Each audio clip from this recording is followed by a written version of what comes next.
Hello दोस्तों, स्वागत है आप सभी का आपके अपने चैनल सिद्धार्थ सर यूट्यूब पर। आज के जो हमारे क्वेश्चन होंगे वो 14 अक्टूबर की इम्पोर्टेंट करंट पर होंगी, जो आने वाले एग्जामों में पूछे जा सकते हैं। क्वेश्चन शुरू करने से पहले आप सभी से रिक्वेस्ट है कि जो चैनल पर नए आए हो प्लीज़ चैनल को सब्सक्राइब करना ना भूलें, साथ ही में बेल आइकन को भी ऑन कर दें। यदि आप लोगों को मेरा वीडियो पसंद आए तो प्लीज़ शेयर एवं लाइक करना भी ना भूलें। Thank you friends. चलते हैं हम अपने पहले क्वेश्चन पर। पहला क्वेश्चन है हमारा, हाल ही में आरबीआई ने दिसंबर 2020 से किस सेवा को 24 घंटे उपलब्ध कराने की घोषणा की है? Option A RTGS, option B banking लेन देन, ऑप्शन सी चेक लेन देन, ऑप्शन डी एनईएफटी। तो दोस्तों इसका सही आंसर हो जाएगा ऑप्शन ए आरटीजीएस। तो दोस्तों आरबीआई ने दिसंबर 2020 से आरटीजीएस सेवा को 24 घंटे उपलब्ध कराने की घोषणा की है। तो दोस्तों सबसे पहले आरटीजीएस की फुल फॉर्म बता देती हूँ। तो आरटीजीएस की full form real time gross settlement है।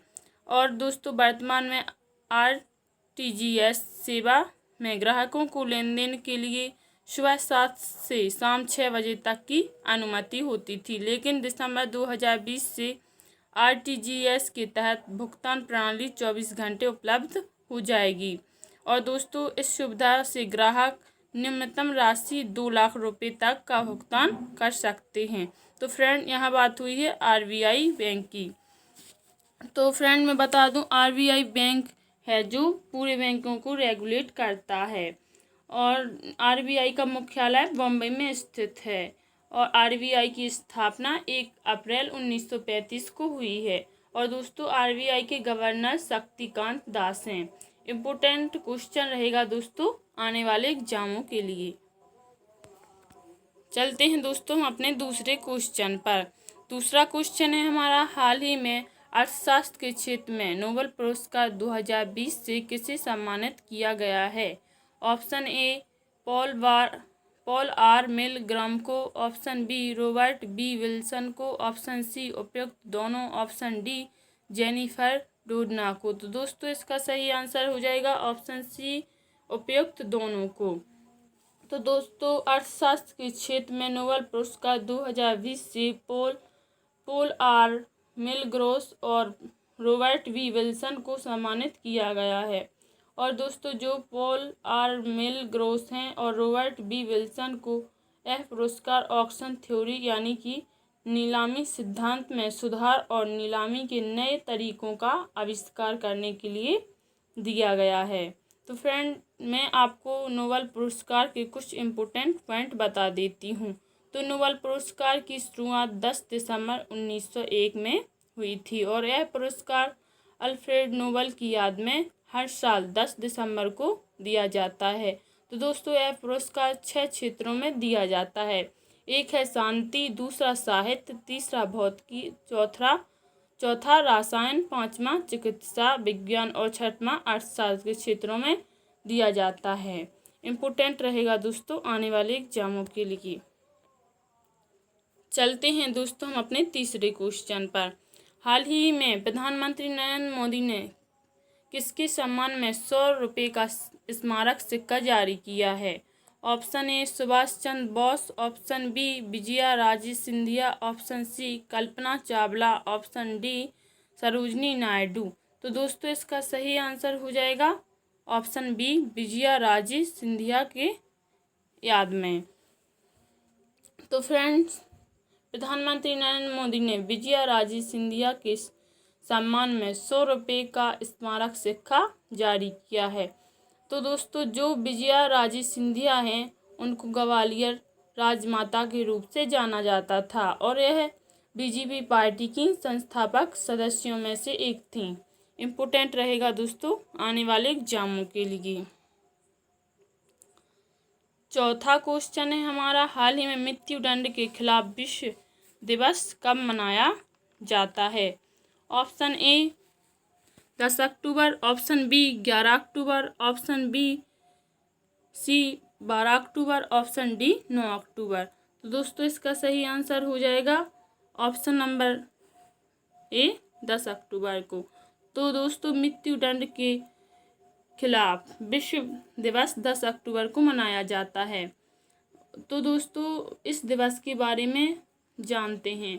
तो इस दिन मौत की सज़ा के उन्मूलन की वकालत करने के अलावा मौत की सज़ा के साथ साथ कैदियों को प्रभावित करने वाली अन्य परिस्थितियों के बारे में जागरूकता कराना है।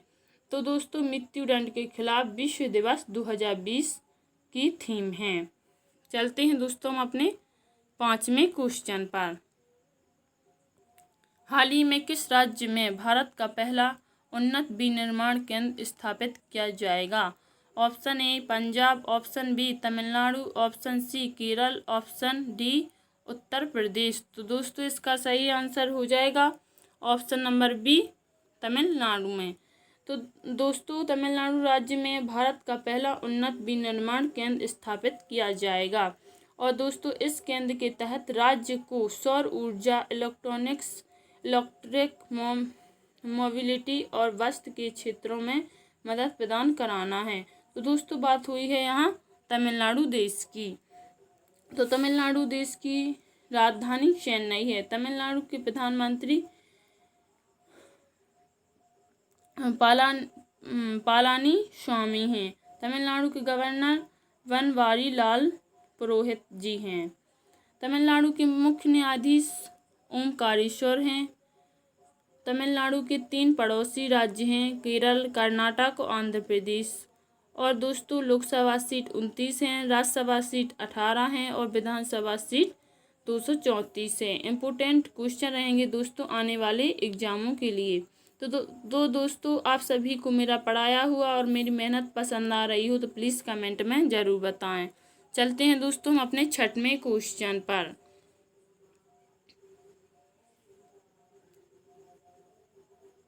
छठवां क्वेश्चन है हमारा, हाल ही में जयप्रकाश नारायण और नानाजी देशमुख की जयंती कब मनाई जाती है? ऑप्शन ए 10 अक्टूबर, ऑप्शन बी 11 अक्टूबर, ऑप्शन सी 12 अक्टूबर, ऑप्शन नंबर डी 9 अक्टूबर। तो दोस्तों इसका सही आंसर हो जाएगा ऑप्शन नंबर बी 11 अक्टूबर को। तो दोस्तों 11 अक्टूबर को जयप्रकाश नारायण और नानाजी देशमुख की जयंती मनाई गई है। तो दोस्तों मैं आपको पहले जयप्रकाश नारायण के बारे में बता देती हूँ। तो जयप्रकाश नारायण हैं वह भारतीय स्वतंत्रता कार्यकर्ता, समाजवादी और राजनीतिक नेता थे। और जो नानाजी देशमुख थे वो भारतीय समाज सेवा और भारतीय जनसंघ के नेता थे। इम्पोर्टेंट रहेगा दोस्तों आने वाले एग्जामों के लिए। 7वां क्वेश्चन है हमारा, हाल ही में कौन सा राज्य पिरूल से बिजली उत्पादन करने वाला देश का पहला राज्य बन गया है? Option A Andhra Pradesh, option B Karnataka, option C Manipur, option D Uttarakhand. तो दोस्तों इसका सही आंसर हो जाएगा ऑप्शन डी उत्तराखंड। तो फ्रेंड उत्तराखंड राज्य है जो पिरूल से बिजली उत्पादन करने वाला देश बन गया है। तो दोस्तों मैं आपको पिरूल के बारे में बता देती हूँ। तो चीड़ के पेड़ों की पत्तियों को पिरूल के नाम से जाना जाता है। तो दोस्तों उत्तराखंड राज्य में पिरूल की पत्तियों को जलाकर बिजली उत्पादन की जाएगी। तो दोस्तों यहाँ बात हुई है उत्तराखंड राज्य की। तो उत्तराखंड की स्थापना 9 नवंबर 2000 को हुई थी। उत्तराखंड की राजधानी देहरादून है। उत्तराखंड के मुख्यमंत्री त्रिवेंद्र सिंह रावत हैं जो कि बीजेपी पार्टी से है। और दोस्तों भारत का सबसे ऊंचा बांध टिहरी बांध है जो भागीरथी नदी पर स्थित है, यह भी उत्तराखंड में है। और दोस्तों गंगोत्री और यमुनोत्री यानी गंगा नदी और यमुना नदी भी कहाँ से निकलती है? उत्तराखंड राज्य से निकलती है। इम्पोर्टेंट रहेगा दोस्तों आने वाले एग्जामों के लिए। चलते हैं हम अपने 8वें क्वेश्चन पर। हाल ही में भारतीय विदेश सेवा दिवस कब मनाया जाता है? ऑप्शन ए 10 अक्टूबर, ऑप्शन बी 9 अक्टूबर, ऑप्शन सी 12 अक्टूबर, ऑप्शन डी 14 अक्टूबर।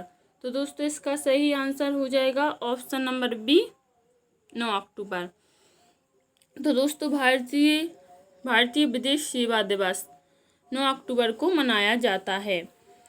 और दोस्तों भारतीय विदेश सेवा की स्थापना 9 अक्टूबर 1946 को हुई थी और विश्व स्तर का राष्ट्रीय हितों को आगे बढ़ाने के लिए किए गए कार्यों को सम्मान देना था।